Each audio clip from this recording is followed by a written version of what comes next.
మనసు ఉంది, మమత ఉంది, పంచుకునే నువ్వు తప్ప.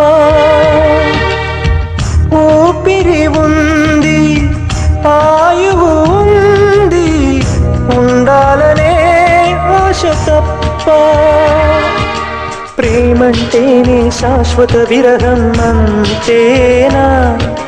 ప్రేమిస్తేనే సుదీర్ఘ నరకం నిజమేనా? ఎవరిని అడగాలి నన్ను తప్ప? చివరికి ఏమవాలి మన్ను తప్ప? నువ్వంటే ప్రాణమని, నీతోని లోకమని, నీ ప్రేమే లేకుంటే బ్రతికేది ఎందుకని?